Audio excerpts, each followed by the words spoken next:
Hello dear students, आज इस video में हम लोग डिस्कस करेंगे class 10th physics chapter number 2 गोलीय पृष्ठों पर प्रकाश का परावर्तन। इस वीडियो में हम डिस्कस करेंगे आपसे आज किरण आरेख खींचने का नियम। कितने रूल्स होते हैं किरण आरेख खींचने के लिए वो हम जानेंगे, क्योंकि बेसिक कॉन्सेप्ट यदि हमें रे डायग्राम यानी किरण आरेख खींचने का नहीं होगा तो आगे जब हम केसेस पढ़ेंगे उत्तल दर्पण और अवतल दर्पण में इमेज फार्मेशन के जो 6 केसेज हैं अवतल दर्पण में और जो 2 केसेज हैं उत्तल दर्पण में, वो हम बना नहीं पाएंगे कि इमेज आखिर कैसे बनाया जाता है।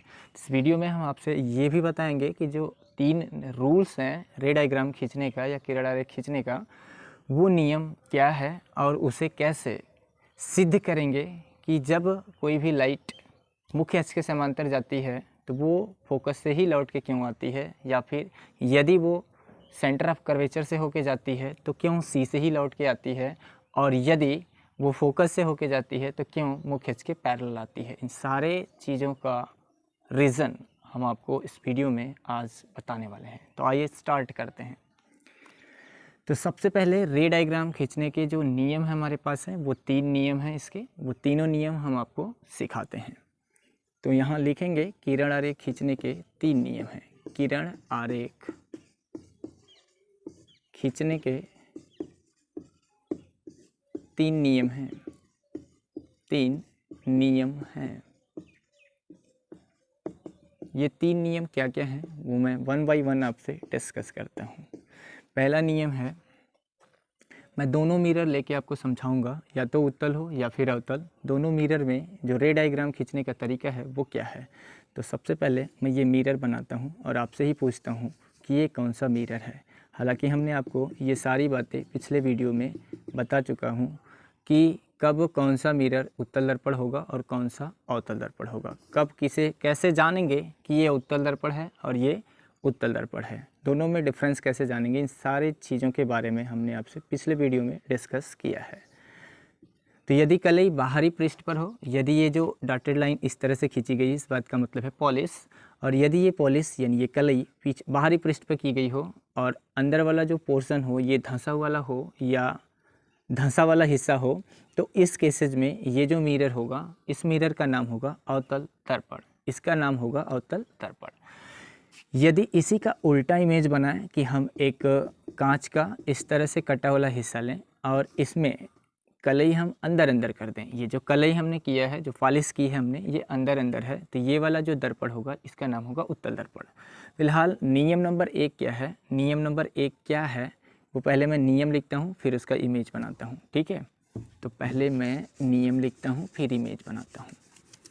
कहता है कि मुख्य अक्ष के समांतर, मुख्य अक्ष के समांतर,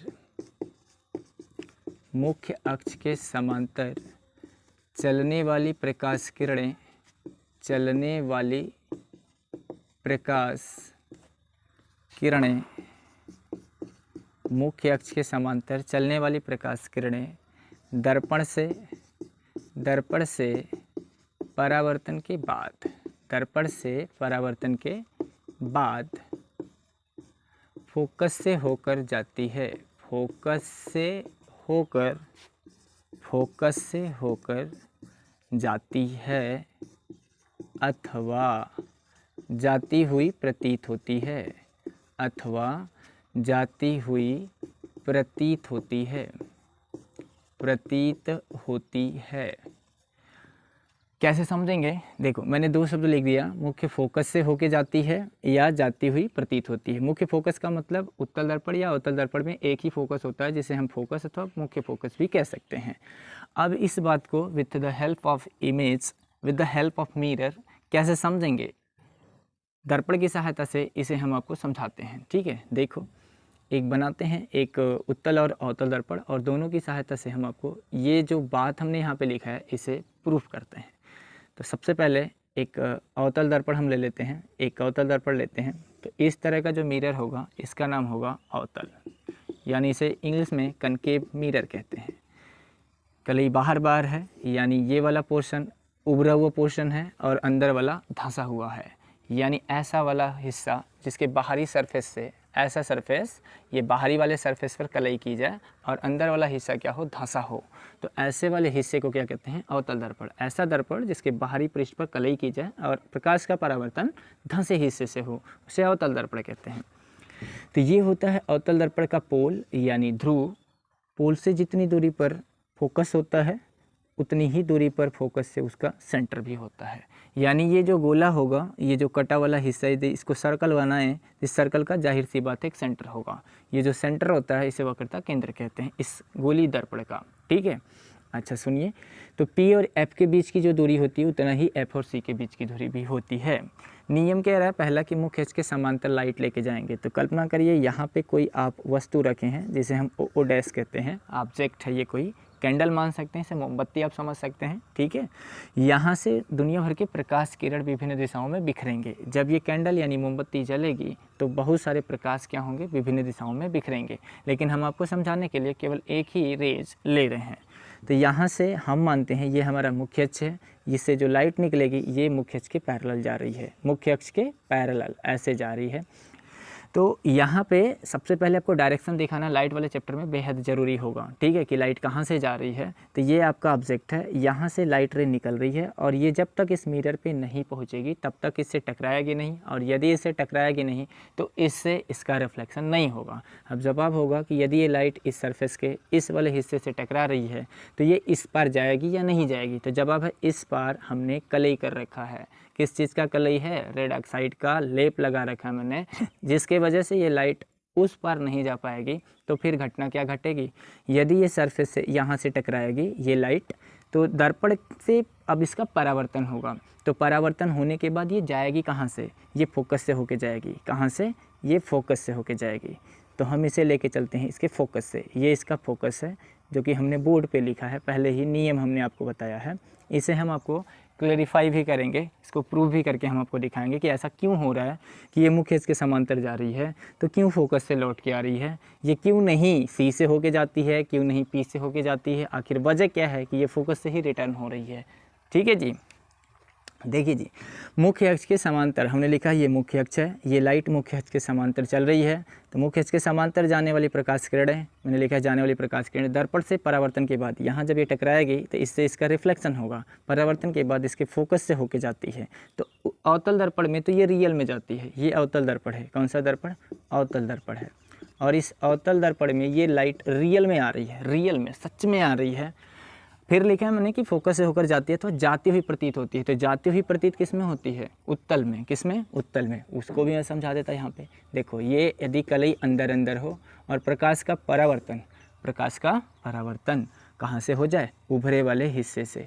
देखो समझो, एक दर्पण बनाते हैं, लेट सपोज ये मेरा जो दर्पण है इसका नाम है, क्या नाम है इसका, इसका नाम है उत्तल दर्पण।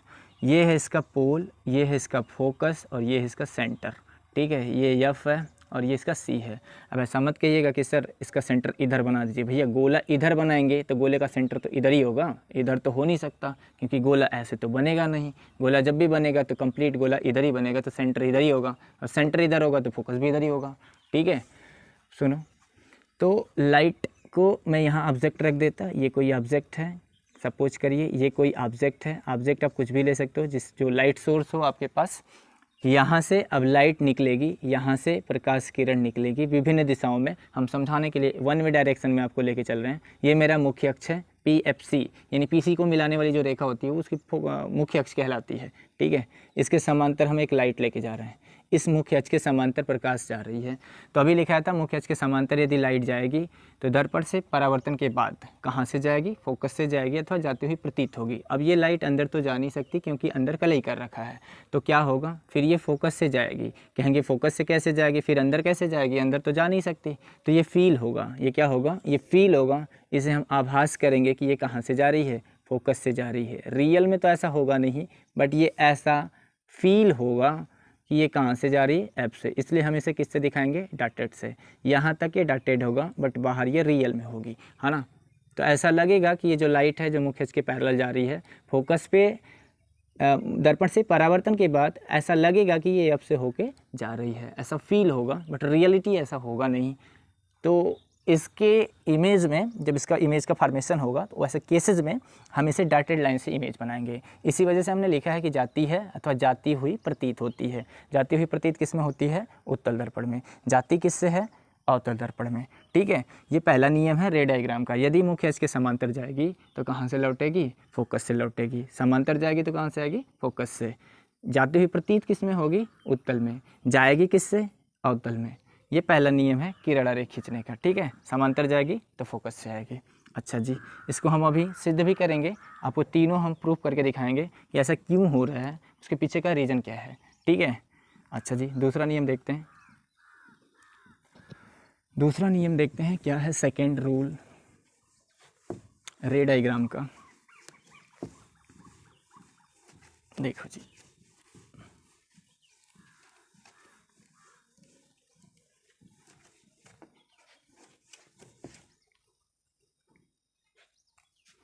रूल नंबर दूसरा क्या है किरण रेखा खींचने का? दूसरा है कि यदि या जब लिखिए, जब कोई प्रकाश किरण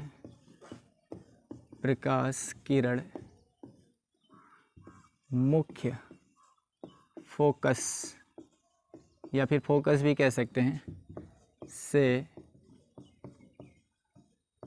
होकर जाती है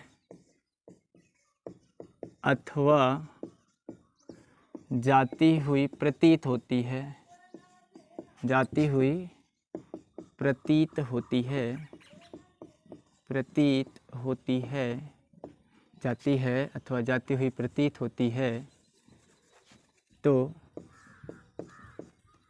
दर्पण से परावर्तन के बाद, दर्पण से परावर्तन के बाद, परावर्तन के बाद, दर्पण से परावर्तन के बाद मुख्य अक्ष के समांतर हो जाती है, मुख्य अक्ष के समांतर हो जाती है, मुख्य अक्ष के समांतर हो जाती है, समांतर हो जाती है।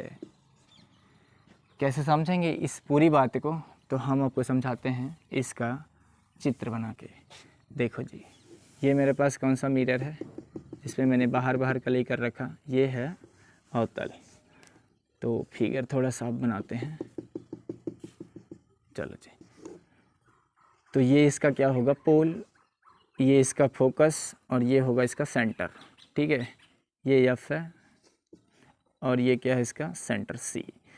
कह रहा है शर्त में कि जब कोई प्रकाश किरण मुख्य फोकस से होके जाती है तो इसमें एक ही फोकस होता है एफ, है ना, ये एफ है, जिसको मुख्य फोकस या फोकस कह सकते हैं। ऑब्जेक्ट को आप कहीं पे भी प्लेस कर दीजिए, मान लीजिए आपका ऑब्जेक्ट है ओ डैश। कह रहा शर्त कि जो लाइट आप लेके जाएंगे वो कहाँ से लेके जाएंगे? फोकस से। कहाँ से? फोकस से। चल भाई, फोकस से लेके जाते हैं ऑब्जेक्ट, यहाँ से लाइट को, ये गई, ये प्रकाश किरण कहाँ से गई? एफ से होके जा रही है। ठीक है, तो जा रही है तो मैं डायरेक्शन दिखाना पड़ेगा। अब मेरी ये प्रकाश किरण दर्पण के उस पार तो जा नहीं सकती। रीज़न क्या है कि उधर क्यों नहीं जाएगी? तो रीज़न वही है कि आपने दर्पण के इस वाले हिस्से में यानी उभरे वाले हिस्से में रेड ऑक्साइड का लेप लगा दिया है, जिसकी वजह से लाइट उस पार नहीं जाएगी।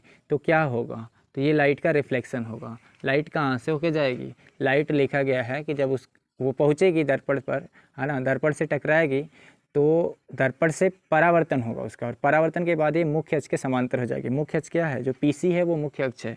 ये लाइट इसके पैरेलल हो जाएगी, यानी ऐसे आएगी। ठीक है जी, ये मुख्य अक्ष के समांतर हो गई। कब? जब फोकस से जाएगी तो मुख्य अक्ष के समांतर हो जाएगी। तो इसमें तो रियल में जा रही है, अवतल दर्पण में मैंने लिखा है कि जाती है तो जाती हुई प्रतीत होती है। तो जाती हुई प्रतीत किस में होगा? उत्तल में। किस में? उत्तल में। तो एक मिरर बनाते हैं जिसका नाम क्या है? जिसका नाम उत्तल है। क्या नाम है? उत्तल। ये है इसका पोल, ये है इसका फोकस, ये है इसका सेंटर। फिर वजह वही है कि क्यों इसका सेंटर और फोकस इधर है। तो जब आप वही है कि गोला इधर ही बनेगा तो इसका सेंटर और फोकस इधर ही होगा। ऑब्जेक्ट को आप कहीं पे प्लेस कर दीजिए। मान लीजिए आपका ऑब्जेक्ट है जिसका नाम ओ डैश है। यहाँ से लाइट जाएगी, सॉरी, लाइट को इस बार कहाँ से लेके जाना है? लाइट को इस बार फोकस से लेके जाना है। चलिए जी, लेके जाते हैं फोकस से। तो लाइट यहाँ तक तो रियल में जाएगी, यहाँ तक तो रियल में जाएगी, बट इसके बाद जब अंदर हो जाएगी तो वो डॉटेड लाइन होगा। यदि ये फोकस से होके जाती है या जाती हुई फील हो रही है तो यहाँ जब ये पहुँचेगी तो ऐसा फील होगा कि ये प्रिंसिपल एक्सिस के पैरेलल हो जाएगी, यानी ऐसे मुख्य अक्ष के समांतर हो जाएगी। मुख्य फोकस से जाएगी तो जाने के बाद अंदर तो रियली में जाएगी नहीं, बट ऐसा फील होगा कि ये मुख्य अक्ष के यहाँ से आने के बाद ऐसे पैरेलल हो जाएगी इस मुख्य अक्ष के। बनाने को फिगर आप ऐसे भी बना सकते हैं, इसे नीचे लाएंगे फिर मुख्य अक्ष के पैरेलल, इस तरह से इधर से भी ड्रा कर सकते हैं, कोई गलती नहीं है। ठीक है जी। तो ये था दूसरा इसका इमेज फॉर्मेशन कि यदि लाइट को आप एफ से लेके जाएंगे तो दर्पण से परावर्तन के बाद वो मुख्य अक्ष के समांतर हो जाती है। अच्छा जी, पहला था समांतर जाएगी तो फोकस से आएगी, दूसरा है फोकस से जाएगी तो मुख्य अक्ष के समांतर हो जाएगी। तीसरा और अंतिम नियम क्या है उसे बताने के बाद हम इसका आपको प्रूफिंग बताएंगे कि आखिर ऐसा क्यों हो रहा है। तो इसका थर्ड रूल लिखते हैं, रे डायग्राम का थर्ड रूल लिखते हैं, इसे हम इरेज कर देते हैं। देखो जी, समझो। तीसरा नियम क्या है, थर्ड रूल क्या है? थर्ड रूल ये कहता है कि वक्रता केंद्र से होकर जाने वाली, वक्रता केंद्र से होकर जाने वाली प्रकाश किरणें, वक्रता केंद्र से होकर जाने वाली प्रकाश किरणें दर्पण से परावर्तन के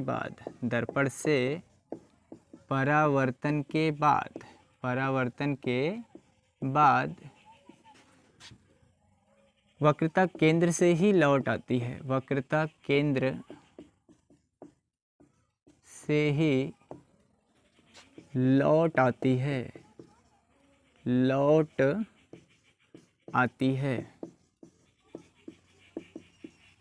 या लौट जाती है। ठीक है, कहेंगे मतलब, तो इमेज से समझो। इसका हम इमेज बना रहे हैं, चित्र बना रहे हैं। ये हमारे पास कौन सा मिरर, तो कलई बाहर है तो कौन सा, अवतल। ये इसका फोकस और ये इसका सेंटर है। ऑब्जेक्ट को आप कहीं पे भी प्लेस कर दीजिए, बट सी पे मत रखिएगा। ये है ओ डैश ऑब्जेक्ट, ये है इसका फोकस और ये है इसका सेंटर। कंडीशन अप्लाई है कि जो लाइट है उसे कहाँ से लेके जानी है, सी से लेके जाना है। चलिए लेके जाते हैं, ये मेरा सी है लाइट, चलिए सी यहाँ मान लेते हैं, ये मेरा सी है और यहाँ से लाइट जा रही है। तो कंडीशन ये कह रहा है कि यदि प्रकाश किरण को आप सी से लेके जाएंगे और जैसे ही ये मिरर से टच करेगी, टकराएगी, इस दर्पण से टकराएगी, तो टकराने के बाद ये सी से ही पुनः लौट के चली जाती है। अब ऐसा क्यों हो रहा है, इसके पीछे का क्या रीज़न है, इसके पीछे की क्या फिज़िक्स है, वो हम आपको समझाते हैं अभी कुछ ही समय में। इसी तरह यदि आप उत्तल दर्पण बनाएं तो भी आपका इमेज ऐसा ही बनेगा। देखिए, ये आपका पोल होगा, ये आपका फोकस होगा और ये आपका सेंटर होगा। लाइट को कहाँ से लेके जानी है, तो शर्त है कि लाइट को लेके जाना है सी से। कहाँ से, सी से लेके जाना है। ठीक है जी। अच्छा जी, तो सी से लेके जाने के लिए हम क्या करेंगे, एक यहाँ पे नीचे बना लेते हैं ये एफ और ये सी को। ऑब्जेक्ट ऐसे प्लेस करते हैं।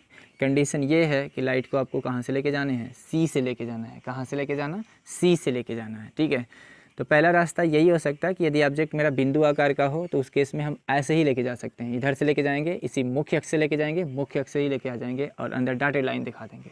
या दूसरा रीज़न है कि हम ऐसे लाइट को लेके जा रहे हैं, ये लाइट को हम सी से लेके जा रहे हैं। ठीक है, सपोज ये मेरा पॉइंट सी है, यहाँ सी है, मान लीजिए ये सी है। ठीक है जी, सेंटर ऑफ कर्वेचर है। और यदि ये सी है, लाइट जा रही है, लाइट ऐसे क्या कर रही है, जा रही है। अंदर तो रियल में जाएगी नहीं, ये बात आपको पता है। ठीक है जी। यदि ये सी से होके जाएगी तो सी से ही लौट के क्या करती है, चली आती है। सी से जाएगी तो सी से ही लौट के चली आएगी। ये कुछ नियम है, ये 3 नियम हैं जिसके आधार पे आप आसानी से किसी भी इमेज का फॉर्मेशन कर सकते हैं या बना सकते हैं, समझ सकते हैं। ठीक है, अब इन तीनों रूल्स के पीछे का क्या लॉजिक है कि ऐसा क्यों हो रहा है कि लाइट यदि समांतर जा रही है तो फोकस से आ रही है, फोकस से जा रही है तो समांतर हो जा रही है, और सी से जा रही है तो सी से ही लौट के आ जा रही है। अब इस बात को हम आपको क्लैरिफाई कर रहे हैं, आपको बता रहे हैं इसके पीछे की फिजिक्स। आइए समझते हैं। तो देखो हम 1 बाई 1 आपको सारी बातें बता रहे हैं कि ऐसा क्यों हो रहा है।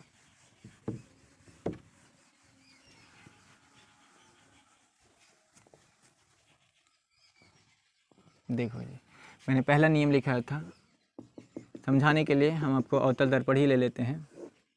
ये अवतल दर्पण का पोल है, ये इसका फोकस है, लेट सपोज ये उसका सेंटर है। ठीक है जी, मैंने पहला नियम लिखा था, ये C है और ये मेरा F है। चलिए यहाँ पे F बना लेते हैं, ये F है। अब सुनिएगा, मैंने ऑब्जेक्ट को यहाँ पे रखा था। तो सबसे पहले हमने आपको जब गोली दर्पण से संबंधित 8-10 परिभाषाएं, छोटी छोटी परिभाषा बताया था कि ध्रुव का होता है, फोकस का होता है, वक्रता केंद्र किसे कहते हैं। तो वहाँ पे हमने आपसे डिस्कस भी किया था कि अभिलंब का होता है। तो सिंपली C को, ये जो वक्रता केंद्र है, इस वक्रता केंद्र को, ये जो आपके पास गोली दर्पण है, इसके किसी भी हिस्से को C से आप मीट करा दीजिए। ये जो गोली दर्पण आपके पास है, गोली दर्पण मतलब यहाँ पे अवतल दर्पण है, इसके किसी भी हिस्से को C से आप मीट करा दीजिए, C से मिला दीजिए, वो होता है उसका अभिलंब। अब आप कहेंगे कि ये 90 डिग्री कहाँ बना रहा है इसमें। तो भाई बहुत बड़ा यदि हिस्सा हो आर्क का, बहुत बड़ा चाप हो, इसे हम ऐसे छोटा छोटे पीसेज में यदि काटें तो ये देखने पर एक स्ट्रेट लाइन लगेगी कि नहीं। यदि ये बहुत बड़ा आर्क है, इस बहुत बड़े आर्क में से हम इसको काट लें तो ये स्ट्रेट लाइन बनेगी, और ये स्ट्रेट लाइन इसके साथ 90 डिग्री बना रही कि नहीं बना रही है। जवाब है हाँ, बना रही है। तो यहाँ पर यदि मैं छोटे से हिस्से को कंसीडर करूँ और उस हिस्से को मैं C से मीट करा दूँ, तो ये C इस मिरर के जिस भी हिस्से को टच करेगा, जहाँ पर भी टच करेगा, वो उसका अभिलंब कहलाता है। ठीक है, तो कहेंगे कि क्या जो ये C है और ये जो P है, ये CP क्या इस मिरर पे 90 डिग्री बनाता है। जवाब है हाँ। ये जो लाइन है जिसको हम मुख्य अक्ष कह रहे हैं, ये ध्रुव पर 90 डिग्री का एंगल बनाती है, ये अभिलंब है उसका। ठीक है, अब सुनो क्यों ऐसा हो रहा है कि ये क्यों लौट के यहाँ से आ रही है। तो हमें बार बार ज़रूरत पड़ेगी समझाने के लिए आपको एक नॉर्मल की। तो हम एक यहाँ ऑब्जेक्ट रखते हैं जिसे O डैश कह रहे हैं। यहाँ से लाइट हम लेके चल रहे हैं, ये लाइट गई मुख्य अक्ष के समांतर जा रही है।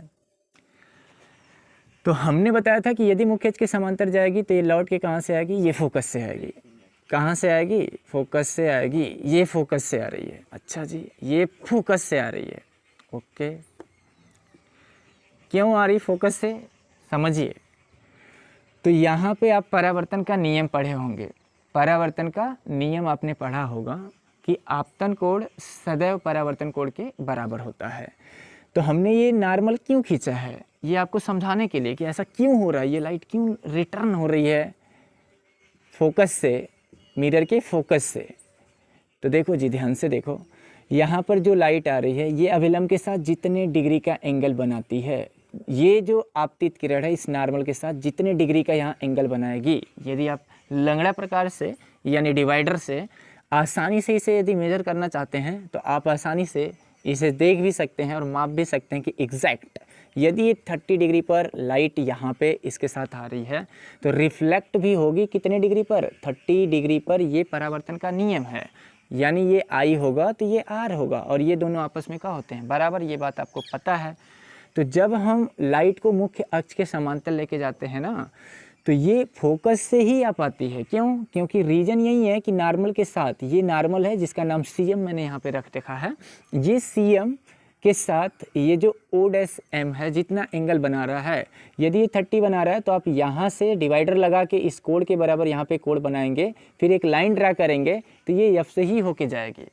इसके पीछे का यही रीज़न है। तो इसीलिए कहा जाता है कि यदि कोई लाइट मुख्य अक्ष के समांतर जाती है तो वो कहाँ से लौट के आती है, फोकस से। रीज़न समझ में आया, ऐसा क्यों होता है, हमने वो आपको बता दिया ताकि आप इस चीज़ को रट्टे ना। क्यों ऐसा हो रहा है, क्यों नहीं हो रहा है, वो सारी बातें हमने यहाँ पे डिस्कस की आपसे। ठीक है, अच्छा जी, कहेंगे ठीक है यहाँ तो सही है कि यदि मुख्य अक्ष के समांतर जा रही है तो फोकस से आ रही है। इसका जो दूसरा रूल होगा क्या उसमें भी ये फुलफिल करेगा? जी हाँ, वहाँ भी फुलफिल करेगा। यदि आपको ये विश्वास नहीं हो रहा है तो मैंने इसका एग्जैक्ट वीडियो बना के डिवाइडर की सहायता से आपको शो कराया है, मैंने आपको दिखाया है कि एग्जैक्टली प्रकार की सहायता से और चांदे की सहायता से आप इसे मेजर कर सकते हैं कि जब ये एंगल 30 या 50 या 60 जितने भी डिग्री का होगा इस नॉर्मल के साथ, यहाँ पे वो उतना ही बनाता है, और जब ये लाइट को यहाँ पे ऐसे खींचते हैं तो ये अब से ही होके जा पाती है।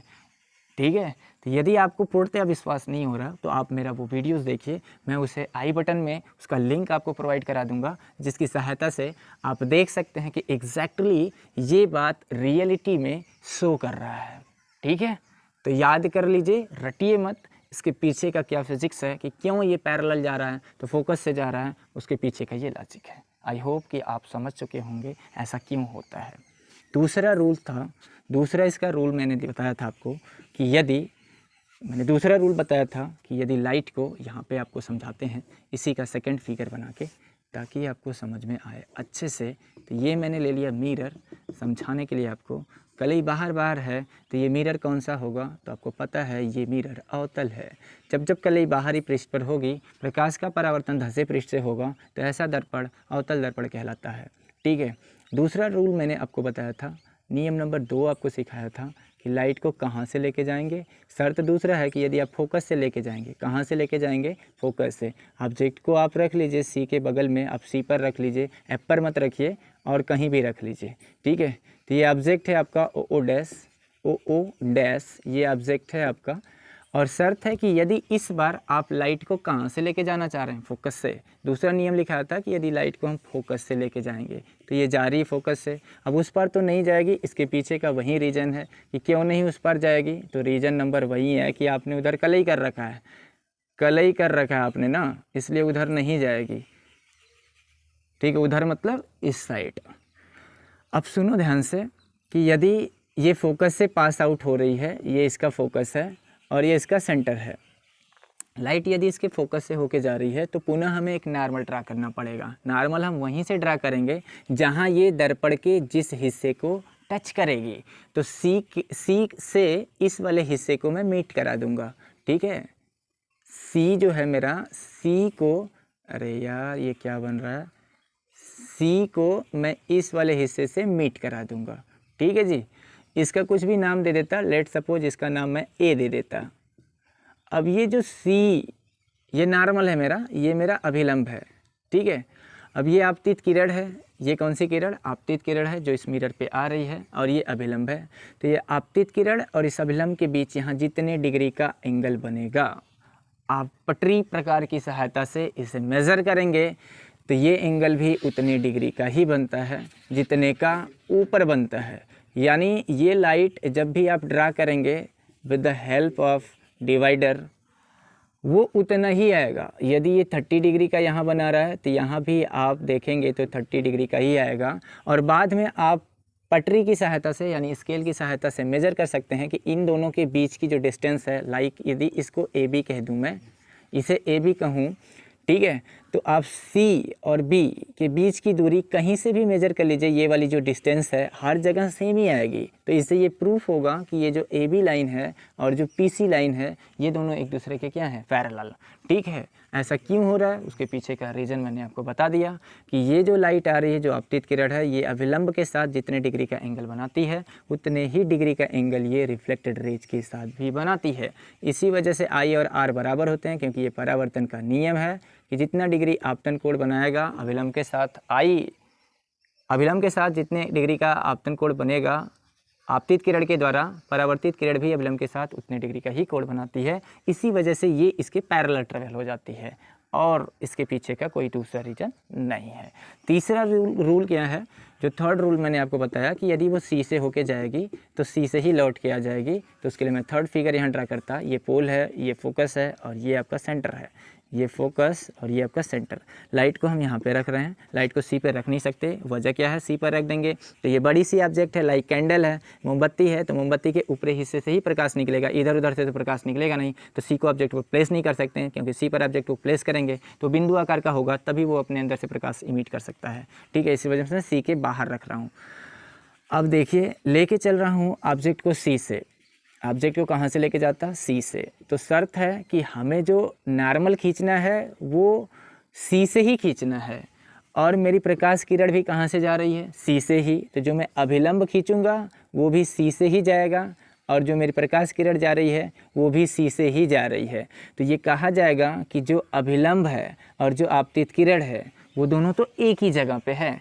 तो जितने डिग्री ये अभिलंब के साथ कोण बना रही है, यानी अभिलंब सी, इसका नाम यदि कुछ दे दूं, लाइक इसको ए कह लूं, तो सी ए मेरा अभिलंब है, तो सी ए मेरी आपतित किरण भी है। अब आपतित किरण और अभिलंब दोनों 90 डिग्री का एंगल बना रहे हैं, या दोनों को इंसिडेंट हो गए हैं या संपत्ति हो गए हैं, तो कोण बनेगा? जवाब है नहीं बनेगा, क्योंकि आपने पढ़ा है कि यदि ये समतल है, यदि ये आपका समतल दर्पण है, ये प्लेन मिरर है, इस प्लेन मिरर पर ये आपका नॉर्मल है, यदि ये आपका नॉर्मल है और ये लाइट आ रही है, यदि ये लाइट इस प्लेन मिरर के साथ, ये प्लेन मिरर के साथ परपेंडिकुलर आए, कैसे है? परपेंडिकुलर 90 डिग्री पर इस पर पड़े, तो जवाब होता है कि ये जाएगी कैसे? तो ये बिना विचलित हुए सीधे निकल जाती है, आर पार चली जाती है। ठीक है, इसका परावर्तन होता ही नहीं है, इधर तो कलई किए हैं तो आर पार नहीं जाएगी, ये लौट के सीधे निकल जाती है, क्योंकि आप अभिलंब के साथ ये कोई एंगल वगैरह नहीं बना रही है।